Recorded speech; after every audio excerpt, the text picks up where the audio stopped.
Okay, so the late 1800s, if you ever study European history, is known as the New Imperialism. The Europeans had taken colonies throughout the world since at least the 1500s. Spain conquered New World empires, conquered the Aztec and the Inca.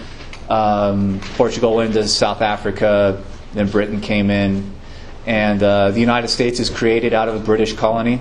You guys are vaguely aware of that, I hope, at least. The early United States was a British colony that they declared independence, fought a war against, and became the United States, formed their own government.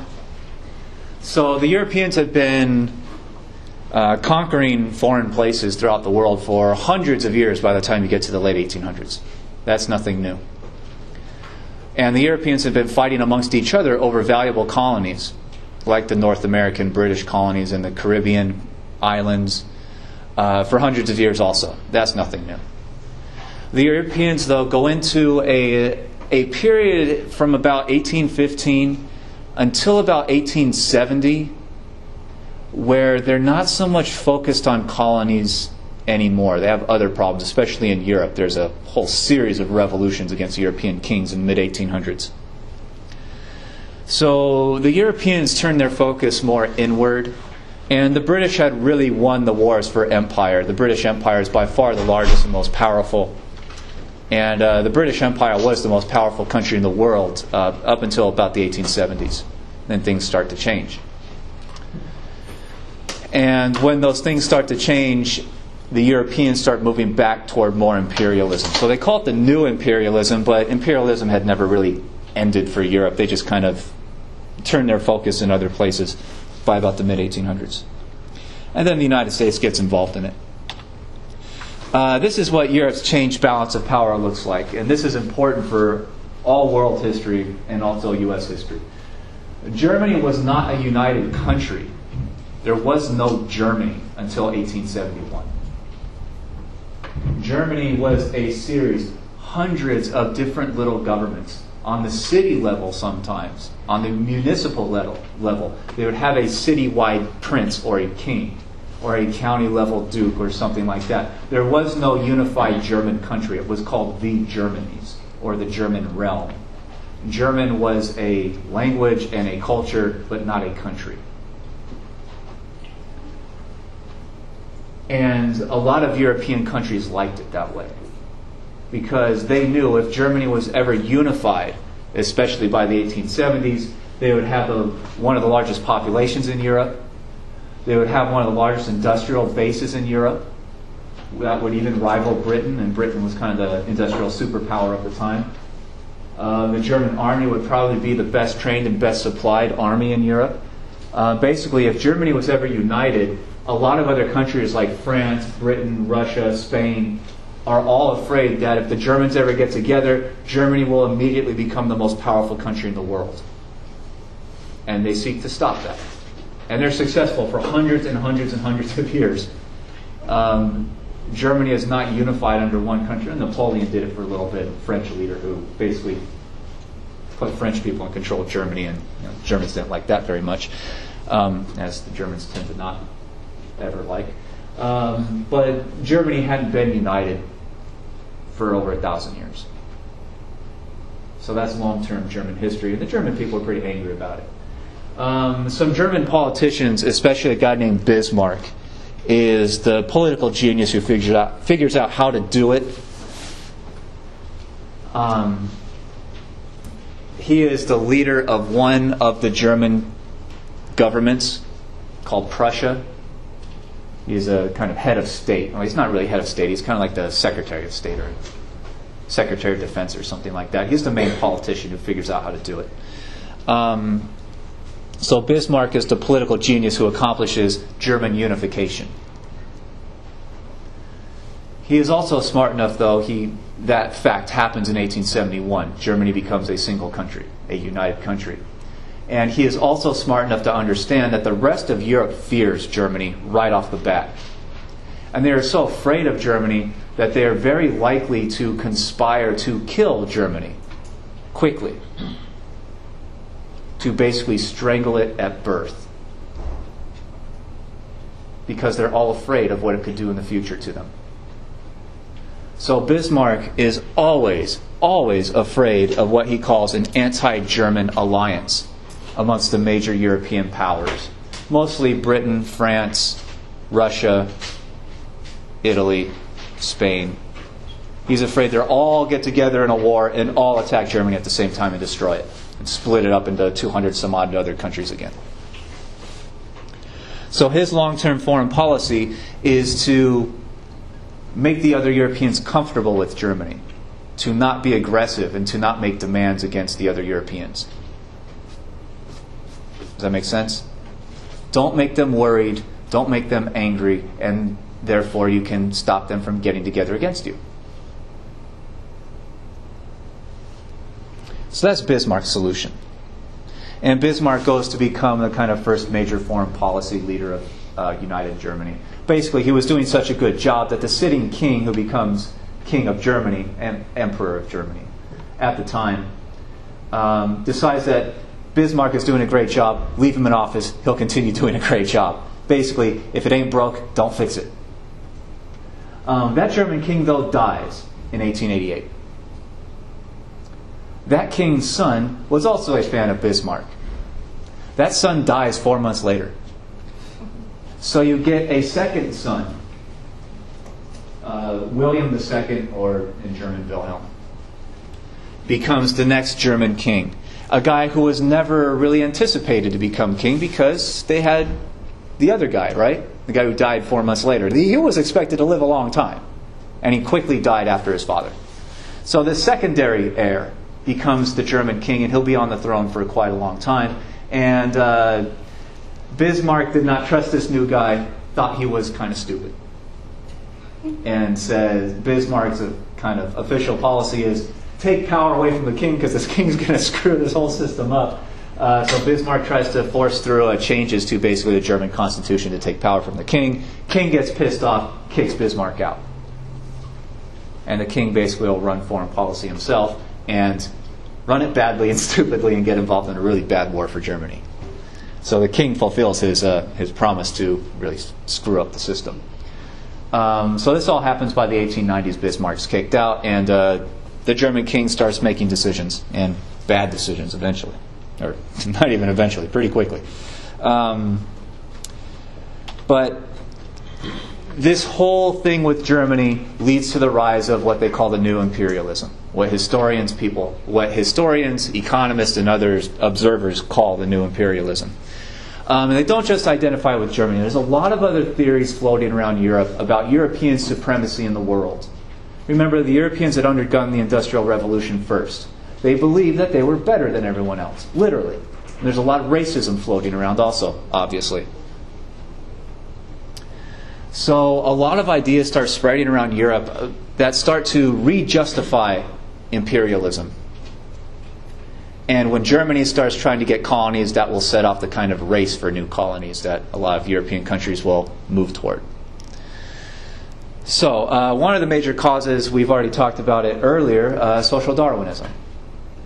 Right? We've talked about that before in here? Yes? I hope. Okay. That's basically the theory that the strongest rise to dominate society. The strongest, the smartest, the fastest, they're the ones who generally win out in competition. And they rise to be the rich people in society, or the political leaders, or the leading intellectuals, the theorists, the lawyers.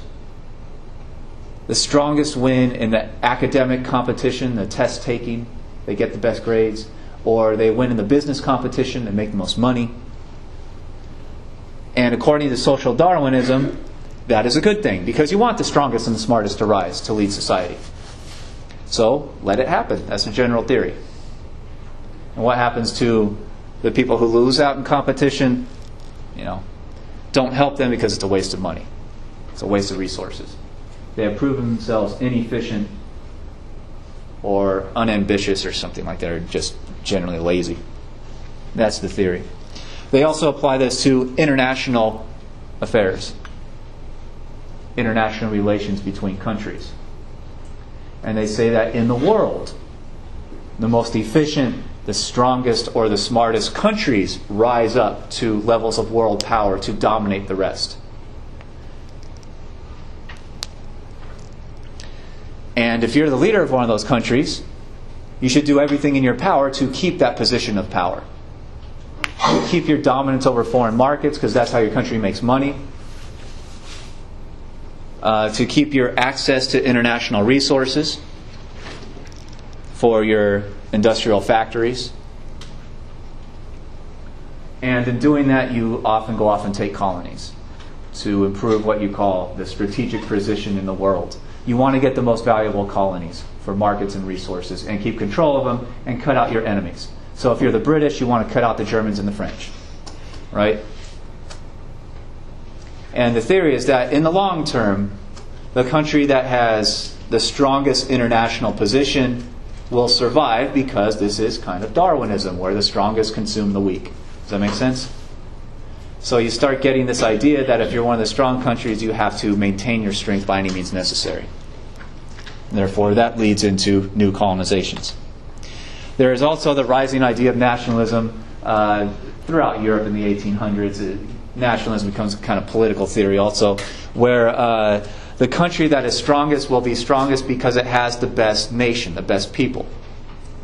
So the Germans will always say, the German nation, the German race is the best of the Europeans, and we should be able to dominate the rest of the world because we're the strongest and the smartest, and on and on and on. The British think that about themselves. The French think that about themselves. The Russians think that about themselves.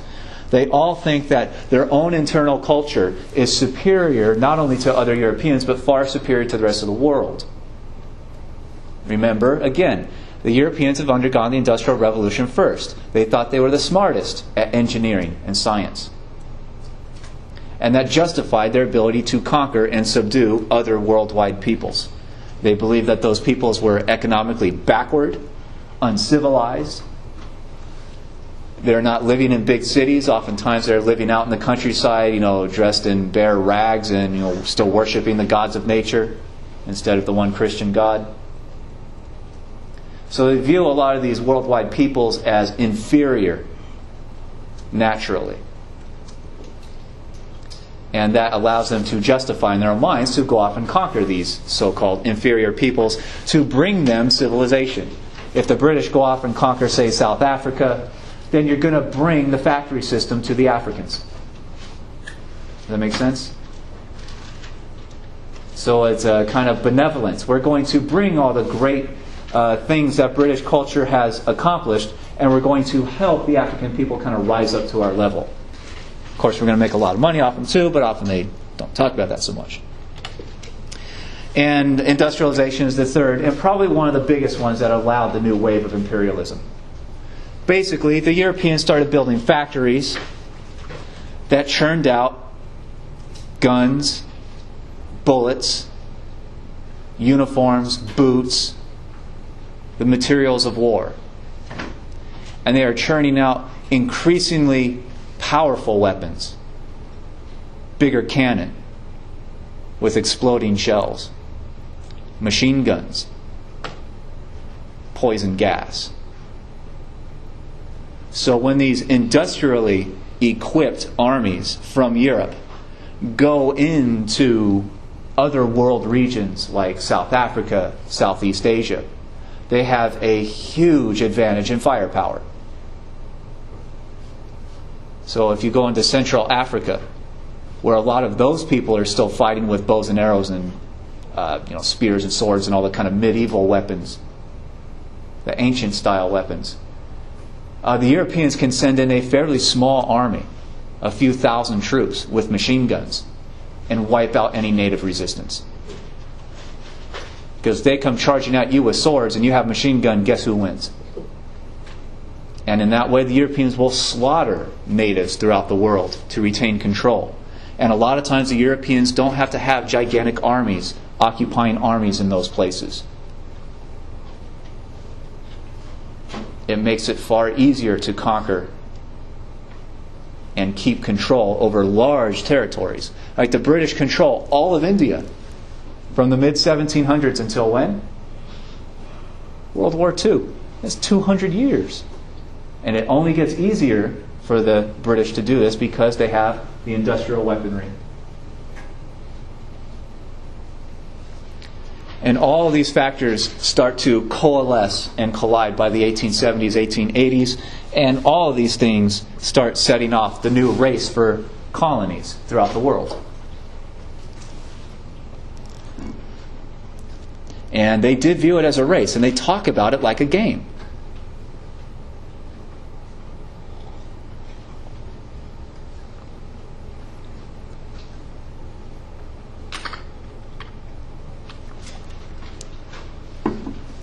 So questions about any of these things at all? There's a lot of different factors here.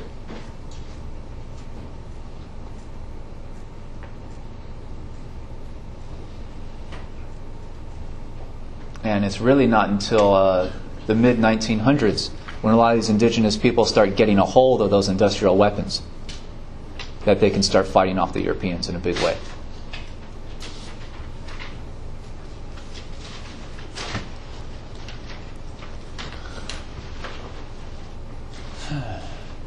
Okay, moving on. No? Nothing. Yes? When you talk about the people that they're trying to take over, what countries are you talking about? Are you just talking about Africa? Oh, no. This is huge, giant pieces of Latin America, which is largely where the United States goes and conquers through one means or another. The Caribbean, Central Africa, South Africa, Northern Africa, South Asia, India, what is today India, Pakistan, Bangladesh, the Middle East. Now, were they doing this just to take over territories? Or? Valuable territory. You know, they don't go off into the middle of the Sahara Desert because there's not much out there to hold, right? There's no, or at least there's few oil reserves in the Sahara. There's few forests, and there's few people. So, you know, I guess you can try to go conquer the place, but, you know, what are you going to get out of it? So they're looking for the most valuable areas, at the very least, giant populations like China or India, because you can sell your goods to a lot of those people, right? So they weren't just taking it over for like oil or gold, or taking it over? It depends on the region. Each region has its advantages and its costs, right? So in, say, South Africa and Central Africa, you're often looking for gold or diamonds. North Africa, the Middle East, is largely oil. Certain parts of South America are also oil, eventually. And South and East Asia are largely the giant populations that, if you make a whole bunch of stuff in a British factory, send it to India. There's a billion people there to buy stuff, right? Your company can make a lot of money. Yeah. So is this what kind of led to World War I? Absolutely. And we'll get to that. This is really moving quickly into World War I, because as these countries start as their colonies start bumping up against each other, these countries develop rivalries, and those rivalries will fight World War I. Not so much in the colonies, but mostly in Europe itself. And that's why most historians today have decided that World War I was not the fault of any one country. No one country caused World War I. It's this whole system.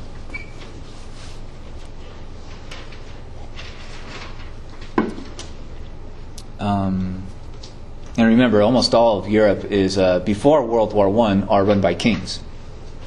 There's very little democracy in Europe at that point. France has a kind of democracy. Britain has a parliament, but they still have a monarchy that's largely helping to run things. But especially in Central, South, and Eastern Europe, they're almost all run by kings, without question. Other questions? Nope. Okay. So by the early 1880s, this movement, especially to colonize Africa, is starting to get going in a very fast way. It was going so quick it became very chaotic. It really started in 1881 when the Belgian king moved in to take control of an area of Central Africa known as the Congo, and took that as a colony, and that convinced the Germans to go in, and the French went in, and the British went in, and it just became a giant mess. And so they have a conference in Berlin, known as a European city, and the central city, the capital of the German Empire, where they decide on some basic ground rules for colonization going forward. And their basic idea is you're not going to be able to just colonize an area by sending one guy out with a flag like Columbus and saying, boom, I claim all this land for Spain. That's not going to work. They say you actually have to occupy the area with your people or your economic base. You can't just carve out a space on a map and say, I get all this. That is not permitted after the conference.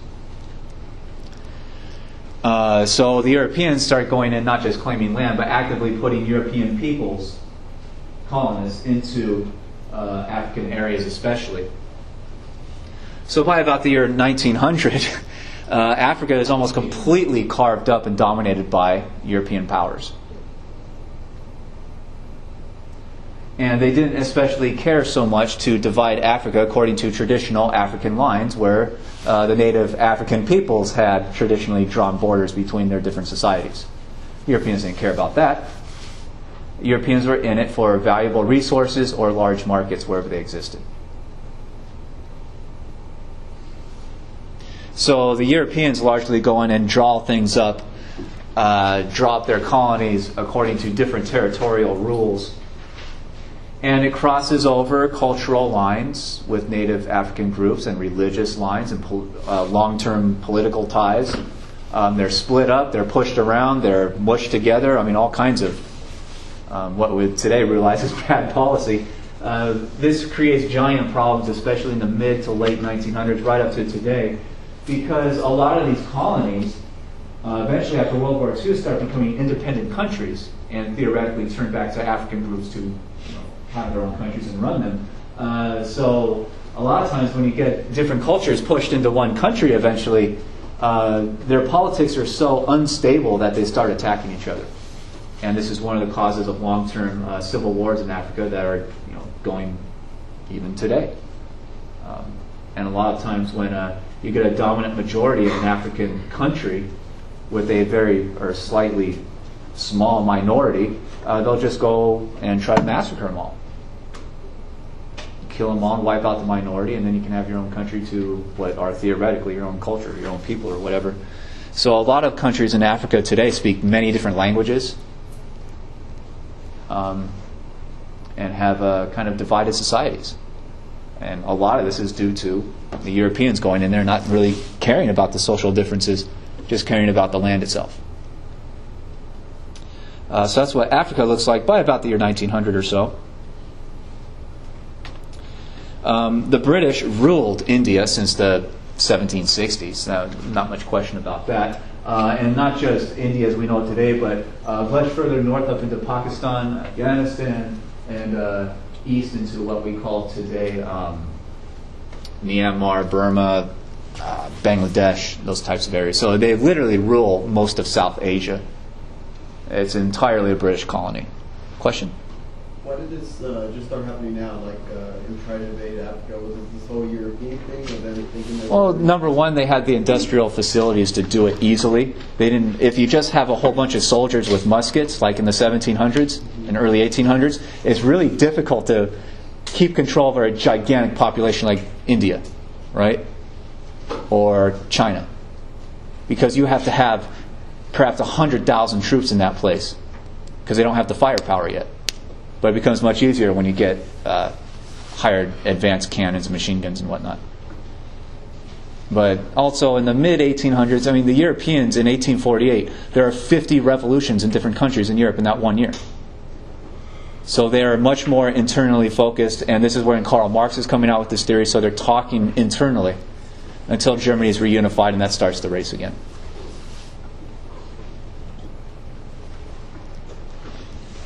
So that's what South Asia looks like. East Asia, largely China, becomes another source of major colonization of the Europeans.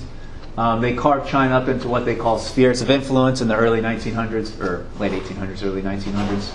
And you see a lot of different European groups are going in and carving out valuable areas.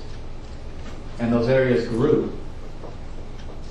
And you even see Japan getting into this act by the early 1900s because Japan will be one of the first East Asian countries to start to industrialize and to start building up a modern European-style army.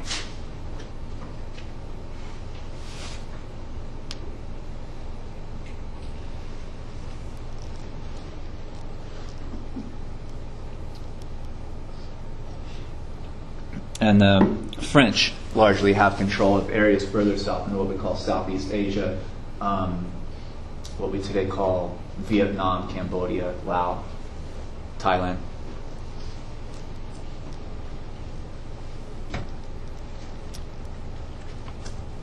So the Europeans are literally going forth and conquering the rest of the known world at this point. Or the rest of the world. They knew how big the world was by then. Not much of a mystery anymore.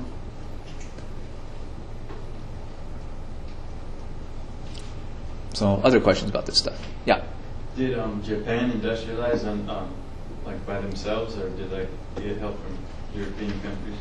They didn't get help. Basically, the Japanese leadership was smart enough for the long term to make the decision that they don't want the same thing that happened to China to happen to them. This is already happening to China by largely the kind of mid to late 1800s, right? And the Japanese learned from that and said, if we don't start building up our own military capacity, this is going to happen to us too.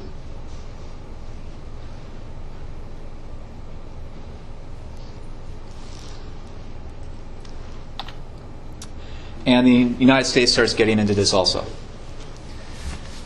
Much of the history of the United States up to the Civil War is a history of land expansion. From the earliest colonies forward, they were always expanding westward.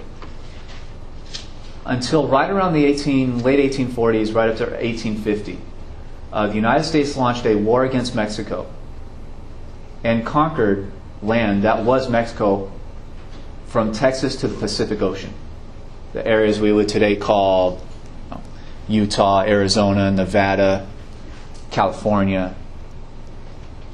That was all part of Mexico at that point, and the United States took it in that war. And at that point, they reached the ocean.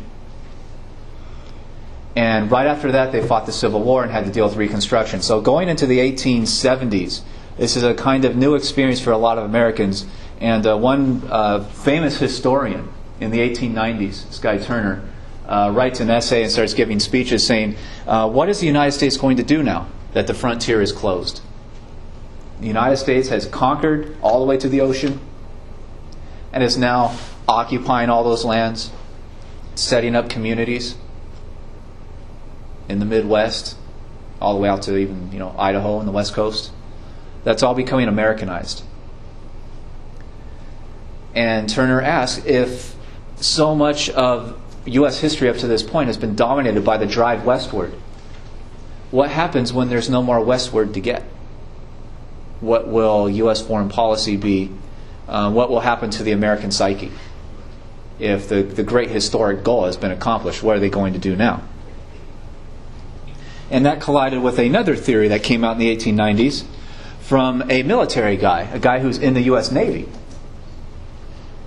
who writes a book called something to the effect of the influence of sea power on Western politics, Western power or something like that. Basically arguing that since about the year 1500, all the major European powers that have risen and gained control or great power in the world have risen because they built up a large navy and went off and got colonies. So at the end of that book, Mahan says the United States should now do that. The United States has a gigantic coastline on the Atlantic Ocean and now the Pacific Ocean. So the United States should build up a large enough navy to defend that whole area, the coasts, and also to project power out into the oceans.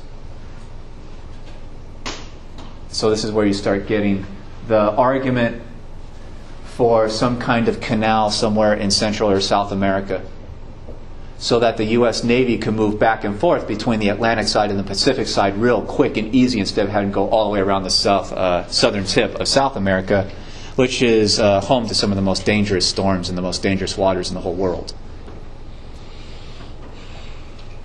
So these two theories are getting going in the early 1890s and are pushing American foreign policy thinkers about what the next step could be.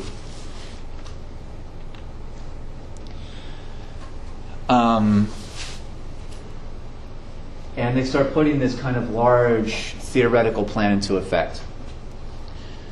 American businessmen had already moved into the islands of Hawaii, which are 3,000 miles away from the west coast of California. So about the same distance from Los Angeles to New York. It's about the same distance from Los Angeles to Hawaii. So American businessmen had gone and started businesses in Hawaii. Hawaii was an independent country at that point, was a monarchy, had their own native queen, had their own government. And just like U.S. businesses had gone into the Caribbean, had gone into Cuba, had gone into all over the area around the United States to largely start planting sugar. Because sugar is a very big profit. It creates a large profit. Eventually, by the early 1890s, a lot of these American businessmen didn't like what the native government of Hawaii was doing. So they incite riots, and they overthrow that monarchy in 1893. And they form a provisional government that formally requests to become a U.S. territory, which means an area that the U.S. military will protect, but not yet a state. So that's seen as one of the early steps in U.S. imperialism. And it's very obvious, if you do very much research, that this was not a native uprising of the Hawaiians against their own queen. This was completely pushed by the sugar interests.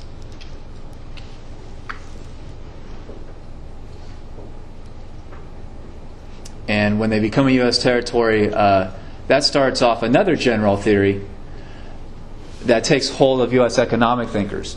Remember, 1893 is also a year of economic collapse. A lot of the economic collapses in the 1800s in Europe and the United States was caused by overproduction. They had so many factories, they were making so many goods, that they flooded the market to the point where the price of individual goods start dropping, right?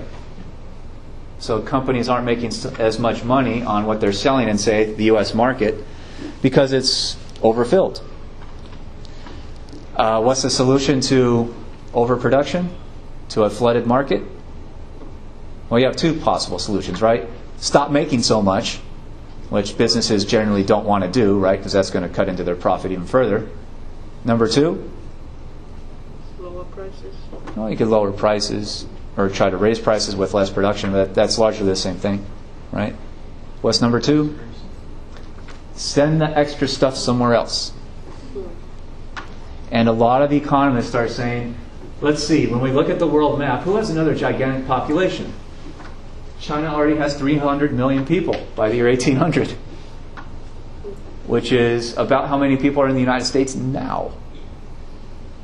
So, a lot of U.S. foreign policy and economic thinkers start saying, if we can just get all of our extra stuff out of the U.S. market and into China, then the price for stuff in the United States will go up. And we can also sell stuff to Chinese people, which means the companies will make even more profit. Does that make sense? But the problem is that China is way far away. It's across an ocean. So U.S. foreign policy thinkers start saying, well, if we're going to have our goods travel from the west coast of California or west coast of the U.S. all the way across this ocean, no boat can make it that whole distance. That's like driving from Los Angeles to Seattle in one tank of gas. That's not going to work. So we need stopping points out there in the ocean somewhere to rest and refuel. Just like if you're driving to Seattle from LA today, you have to stop at a gas station somewhere, right? They called these coaling stations because most boats ran with coal power. Burned coal, and that drove the engine and pushed the boat. So when they take Hawaii, they also start thinking maybe we should gain a control over a line of islands all the way up to the doorstep of China as basically resting points, one after another, all lined up to get the U.S. economy to the Chinese doorstep. So the U.S. goes in for imperialism for economic reasons, for political reasons, for foreign policy, but also for a lot of internal reasons that tend to reflect a lot of European ideas about social Darwinism and the racism idea that, U.S. society, U.S. culture is so much better than China or any of these other native islander populations. So we'll conquer those areas and we will bring them up to the great heights of cultural achievement. We will bring them industrialization. We'll bring them democracy and make them free. But not too free, because we have to keep control over them. There's the idea that they're going to bring Christianity to these peoples, which is also a European idea. Mahan's theory that you need expansion and a strong navy to keep control and to project power.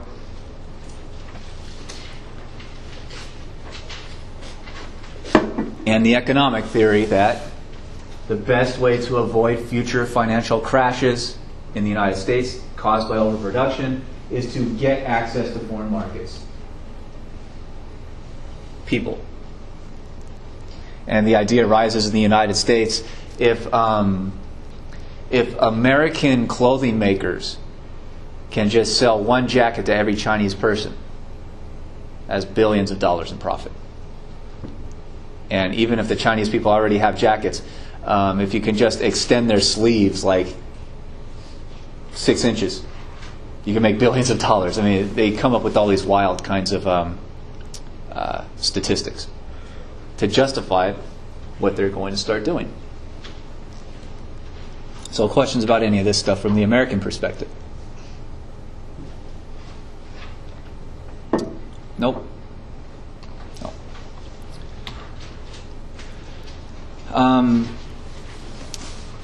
A lot of Americans were reluctant to do this. So these theories are building about how good it would be to gain control of all these different areas. But the first step doesn't actually start happening. Well, the first step is actually Hawaii, but they kind of try to pass that off as a native revolt that asked for American protection.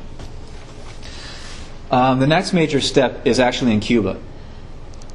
Cuba at that point is still run by Spain. It is one of Spain's last major colonies in the New World, going all the way back to Columbus's time, right? When Spain conquered a huge continent worth of land. Cuba is their last kind of stronghold in the Western Hemisphere. So Spain is still running Cuba as a colony, and the Cubans aren't very happy about it. A Cuban revolt breaks out against Spain in 1893 and is put down. And another bigger one breaks out in 95.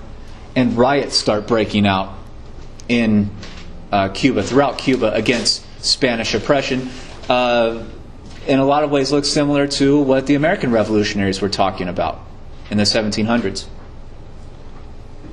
So a lot of American leaders identify with the Cubans, saying, we were revolutionaries too.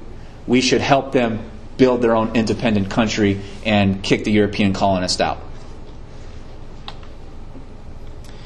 When riots hit in Havana, the big port in Cuba, the United States sends a U.S. naval ship to Havana to sit in the port to theoretically protect American business interests in Havana itself. There's a lot of American investors in Cuba. The boat arrives in, I believe it's the summer of 1896. And a few months later, it explodes and sinks.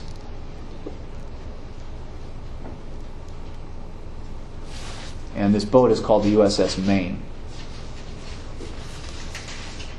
So an explosion hits the boat February of 98.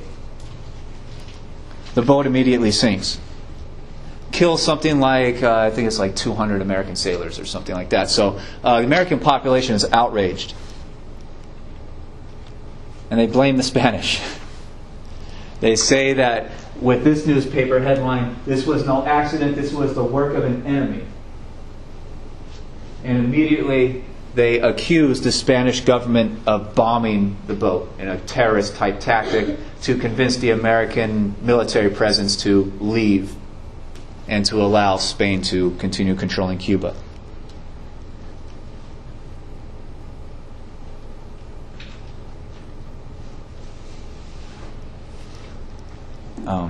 Researchers mostly believe today that the explosion was an accident. It just stored apparently some setting of coal a little bit too close to the furnace, and boom. But either way, the United States, a lot of Americans pushed by media moguls, people who own a lot of newspapers and want a war against Spain for imperial reasons, kind of stoked the kind of hatred of Spain in the American population. And eventually, President McKinley, who really owes a lot of American businesses for supporting him in his election in 1896, he starts making demands on Spain. His demands against Spain are just far and beyond anything he knows that Spain was ever going. They're never going to accept what he has demanded, and he does that on purpose because he seems to want a war. So his demands are just far above and beyond anything the Spanish can tolerate. So they break off negotiations. Then McKinley goes to Congress and says, all expedients of diplomacy have been exhausted. I tried to negotiate a peaceful way out of this, and the Spanish are just, they're horrible people, and so we're going to have to go to war. Sound familiar? Very similar things have happened recently also. So Congress gives a declaration, gives approval for intervention on the side of the Cuban rebellion against Spain. So you're going to get a kind of joint American/Cuban war against the Spanish colonizers. So Spain actually declares war first, and then the U.S. goes in. The U.S. sends its navy to Cuba and just completely eradicates the Spanish navy in and around Havana especially. And that gives them an open door to put American troops into Cuba. A lot of the guys who go into Cuba as the land army to force the Spanish out are not even actual U.S. soldiers. They are volunteers under the Secretary of the Navy who had resigned to lead this expedition, named Theodore Roosevelt. This is where he comes into prominence in the United States. This is where he becomes famous.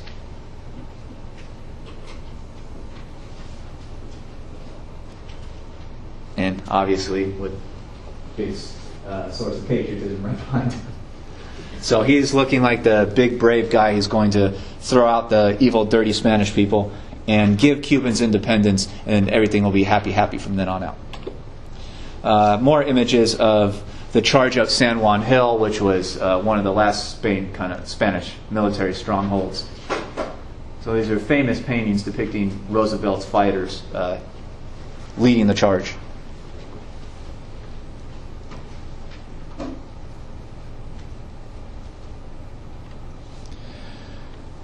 There is a treaty signed between Spain, the United States, and Cuba.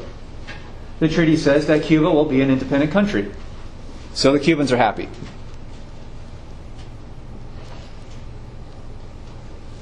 The Cubans write a constitution. But the United States leaders say, well, wait a minute. You don't win independence without our help. So we want to say in what your constitution looks like in certain ways.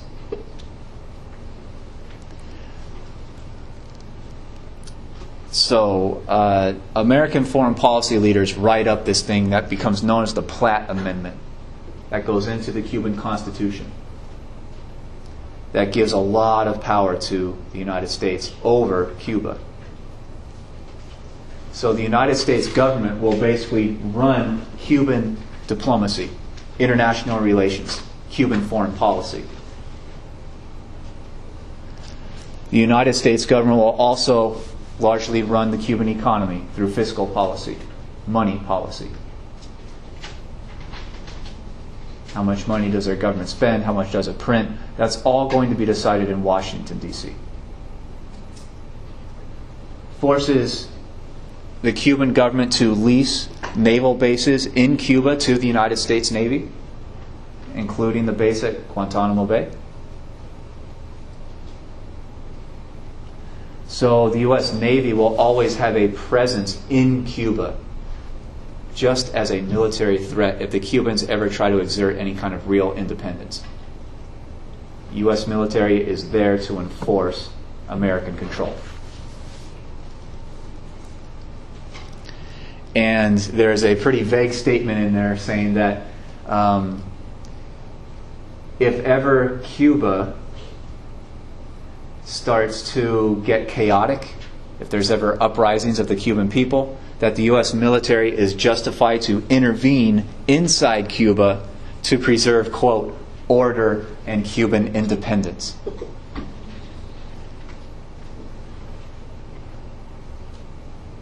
So this is pretty heavy-handed stuff. Cuban people are not happy about this.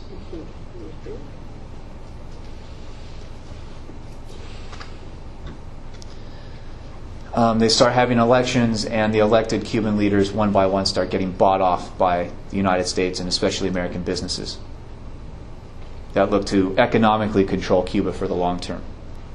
And that's the way Cuba is really set up for decades.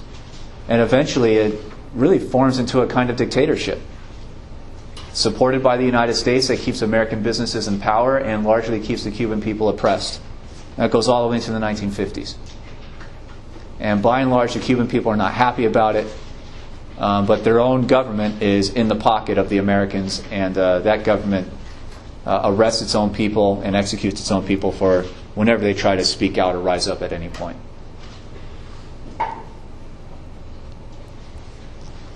And you get these American cartoons that portray the United States as, standing up for Cuban independence and defending the Cuban people against the European wolves that want to come in and consume Cuba.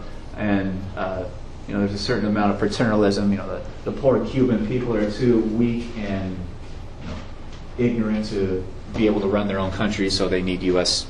help, which quickly starts to look like U.S. dominance.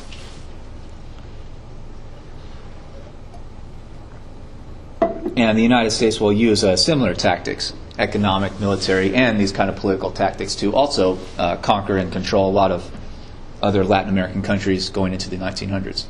So questions about this one at all? This one's pretty important. No. Yeah. Was the U.S. the lesser of two evils as far as other European countries go? No. The United States could make that argument, but personally, my favorite statement with this lesser of two evils idea is that even if you choose the lesser of two evils, you still end up with evil, right? It's a little bit more moderate evil, but those are often what we call false dilemmas. Choices set up by those in power because they know either choice you make, you're going to keep them in power. All right?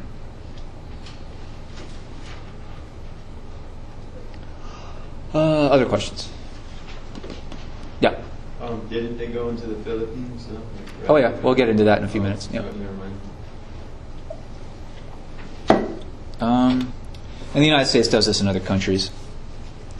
In this war, the United States also took largely control over Costa Rica and Puerto Rico, and declare, at least for the short term, both of them to also be U.S. territories, like Hawaii, where they're defended by the U.S. military. They're basically run by the U.S. government, but they're not official states.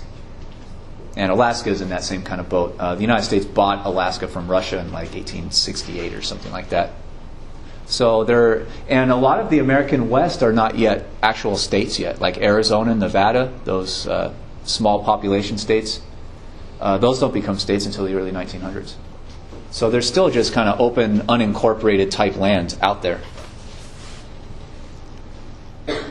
But the United States has a long history of dominating. You can see by just all the U.S. troop movements in all these foreign countries down through the 1900s.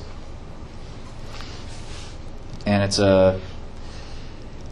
a system of U.S. dominance over Latin America that comes back again and again and again in U.S. history, and will come back in a big way when we get to the Cold War. Because a lot of these peoples don't like the United States pushing them around, right? They want to have some kind of independence themselves. So oftentimes you get the U.S. acting like a big brother. I'm here to protect you, but in protecting you, I'm actually pushing you around. Another big debate in the United States by the 1890s, going into the early 1900s, they want to create a canal somewhere, especially down here where it would be easiest to build because there's less land to move, basically. They want to create a canal that would allow the U.S. Navy to sail quickly from the Atlantic Ocean, the Atlantic coastline, down through here and get to the Pacific coastline. They eventually pick out this little area here known as Panama, but this is a part of Colombia at that point, right? There is no country of Panama yet. This is all Colombia going all the way up here to Costa Rica. So the United States government around the year 1900 opens negotiations to build a canal in Colombia, in this little area kind of jutting off from mainland Colombia. And eventually Roosevelt becomes president. He gets nominated to be VP in 1900 under McKinley, and they win. And then McKinley gets shot in 1901. So Roosevelt becomes another kind of accidental president. And Roosevelt largely runs the negotiations to build a canal in Colombia in that little piece jutting off. The Colombians refuse. They don't like the U.S. terms. They just refuse to negotiate. They want a lot more in the deal for themselves. So the U.S. government supports an uprising of the people living in this little jutting off area. And he said the U.S. government gives them weapons and money to break away and form an independent country.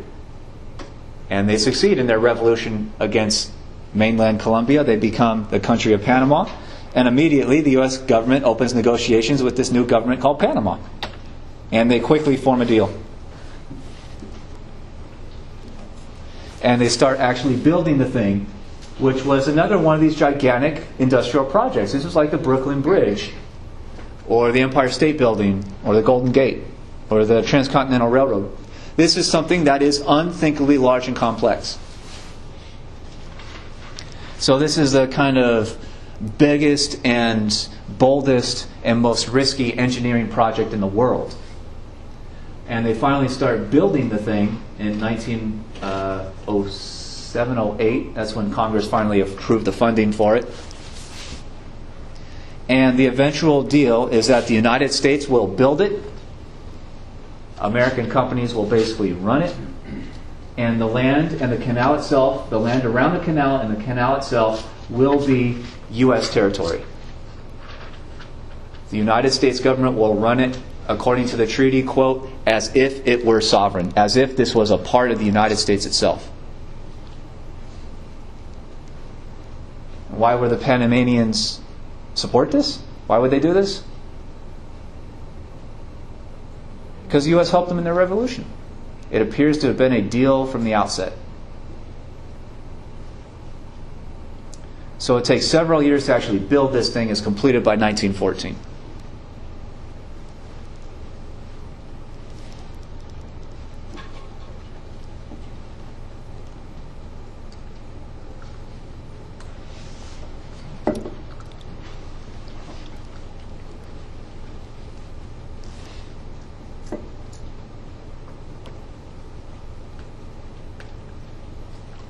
So the United States is largely getting what it wants in Latin America, and is willing to use military force if necessary, or at least a threat of military force, and economic power, money, to get what they want. Yeah?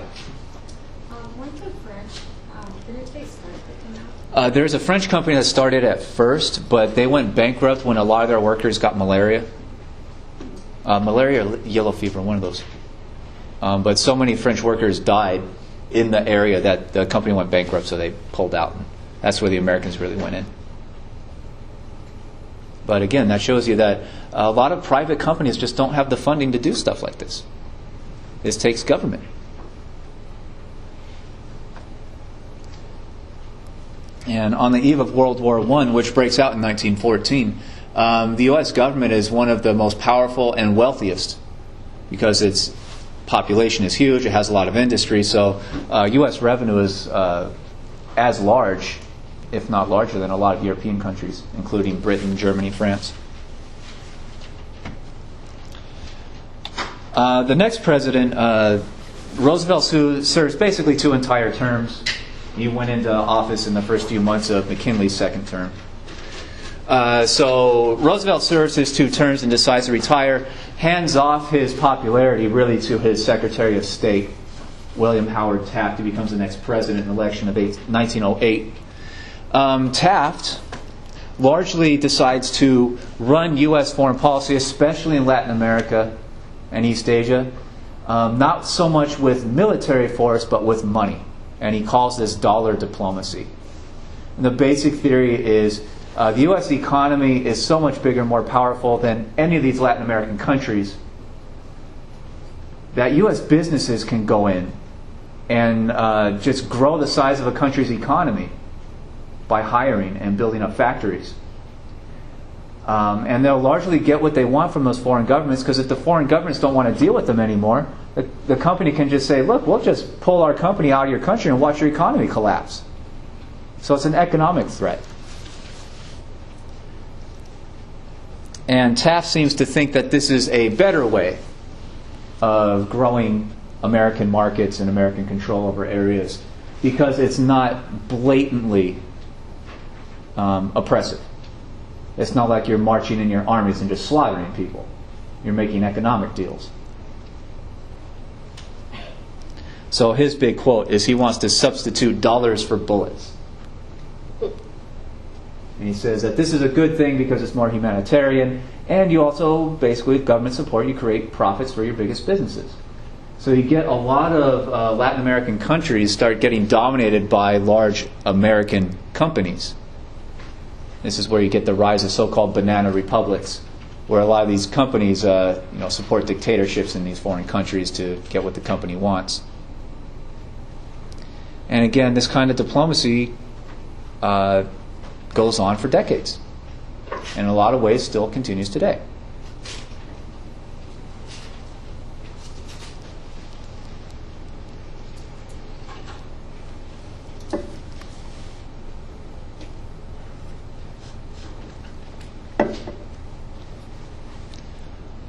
So that's Taft's big kind of contribution.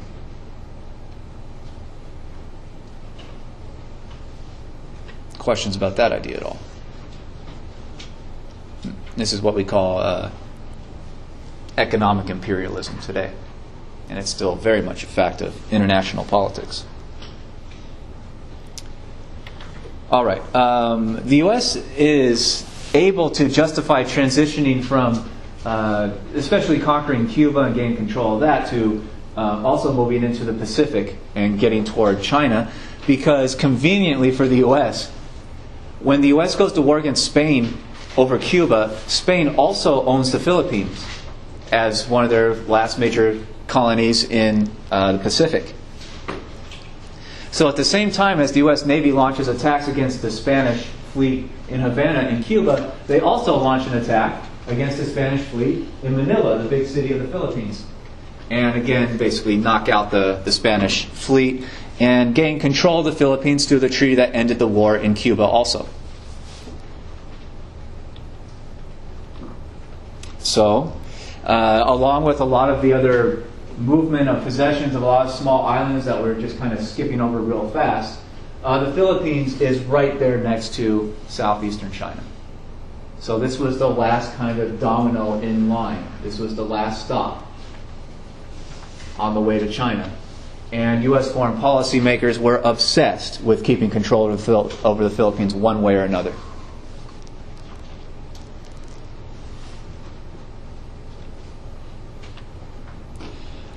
Here's a map of the Philippines. American foreign policy leaders, the military thinkers basically said, we mostly just want to control the port at Manila as the stopping and resting point. But they say, well, to control the port, you have to control the whole city. If you want to control the whole city, you have to control the whole individual island. If you want to control that island, you have to control all of the islands. So this is kind of grows and grows and grows into a large and fairly complex theory of dominance. And this, really with the Philippines, starts off a gigantic debate, because they're not going to allow the Filipino people to rule themselves in really any way, shape, or form.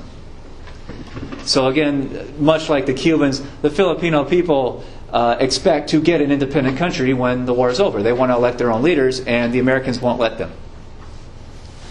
And this is very blatant imperialism by the United States. And this kicks off a national debate. Should the United States be doing this? Should the United States be taking colonies? There is one side who call themselves the anti-imperialists. And they argue, no, we should not be taking colonies because the United States was born out of an anti-imperial revolution, an anti-colony revolution. The early Americans were colonists themselves who realized that the colonist system, the imperial system, is inherently unequal, unfair, and you get a lot of dominance by the home country over others. And that's where the American revolutionaries rose up and declared in the Declaration of Independence universal human equality. Now, we hold these truths to be self-evident that all men are created equal. That's a big statement. That no one people have any right to rule over another. So the anti-imperialists argue that the inherent rights of humans that are given in the U.S. Declaration of Independence are being sold out if the U.S. goes off and takes colonies itself. How can you argue that you want to support the freedom and democracy of other peoples when you're going in and controlling them?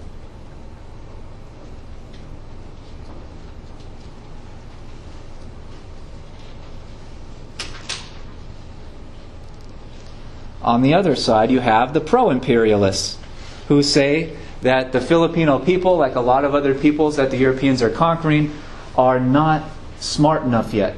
They're not ready for democracy. They can't be trusted with democracy. They are backward, savage people that have to be shown how to rule with democracy and self-government. And the best way to show them is for the Americans to go in and protect them, build up democratic institutions there, build up factories, do all that stuff. And maybe in a few years or a few decades, maybe eventually those people will be ready to govern themselves. But in the short term, no. The Americans have to go in and control it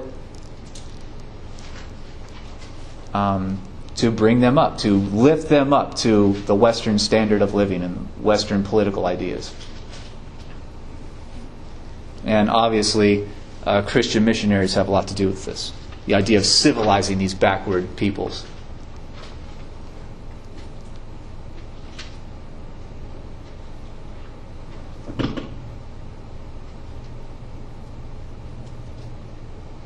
And of course, while they are protecting these people, they're going to make a lot of money off them too. American businesses are going to make a lot of money. And you see a lot of these debates, very similar debates breaking out today over U.S. foreign policy.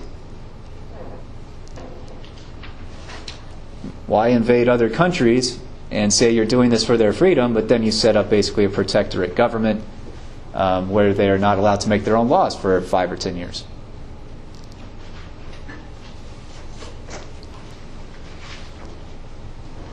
So this debate is very relevant today. So that's also important. Questions about that?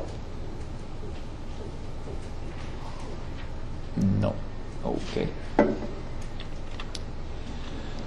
More political cartoons on the right side, obviously depicting the U.S. as the big judge, the U.S. Congress as the kind of overseers, and the Filipino people are not very happy about it. And this is how the Filipino people are represented. Running around basically half naked, savage, backward types. These are the actual Filipino leaders up on the left. A little bit different in reality.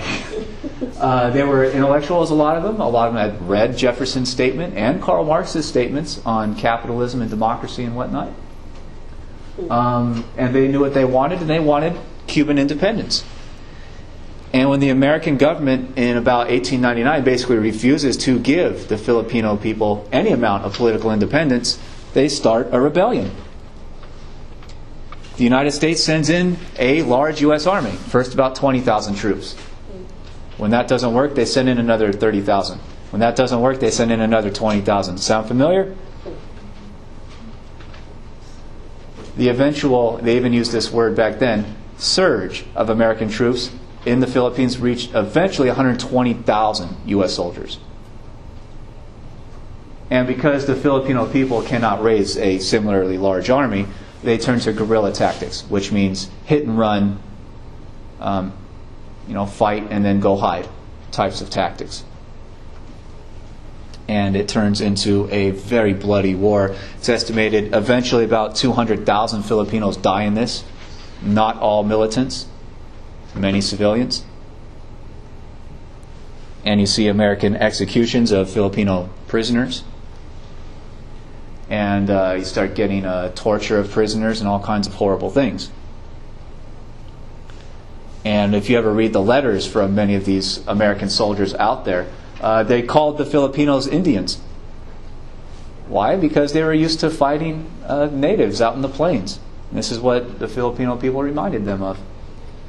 And one letter in particular from a U.S. soldier in the Philippines says, I must be getting cold-hearted, or hard-hearted, I think is his term.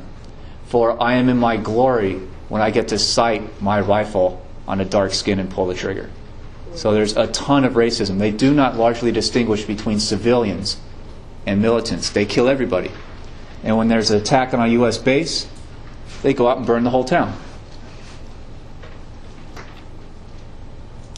And eventually, they do subdue the Filipino insurrection, the insurgency.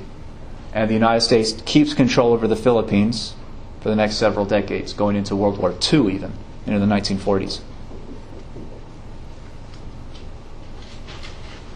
And in that way, they line up their colonies, their territories, all the way up to the doorstep of China. And then American businesses start exporting into China. And eventually, the United States gets into carving up China also. And when the Chinese decide they don't like it, the Chinese even start an uprising against the European colonists, against the British and the Russians and the Japanese and the Americans and the Germans and the French. This is a giant native Chinese uprising against all of the outsiders, all of the foreigners, and even against Chinese government leaders who had made deals with foreigners. In Europe, it becomes known as the Boxer Rebellion because a lot of these fighters, this gets started in the spring, summer of 1900. A lot of these fighters do Tai Chi in the morning, and the Europeans don't know what that is, so they assume they're practicing boxing, which is just a weird thing for the Europeans to think, but that's what they thought. So the Europeans called it the Boxer Rebellion. That's what has gone into the textbooks. The rebellion is very successful because there's a ton of Chinese people, and when they all rise up at once against all the European occupiers, they tend to win. So the Europeans are on the defensive and actually getting kicked out of China into late 1900. And only one thing saves the European attempt at colonizing China. The Europeans all get together and decide on a united response. So the British, the French, the Japanese, the Germans will all work together to get back into China and put this thing down and kill it off. And the United States is the first army in. Why? Because they already had a large army in the Philippines. So the U.S. Army is the first kind of invasion prong into China to end this. And they are largely successful. So the Boxer Rebellion fails. The Europeans go back in and recarve China up into pieces, and that leads to another Chinese revolution. I believe it gets started in 1910, 1911. At the same time, in the early 1900s, Japan is also rising and starting to take colonies of their own over Korea and starting to move down in taking colonies of a bunch of little islands, getting close to the Philippines. So that's going to be kind of the major turning point in U.S. relations with Japan.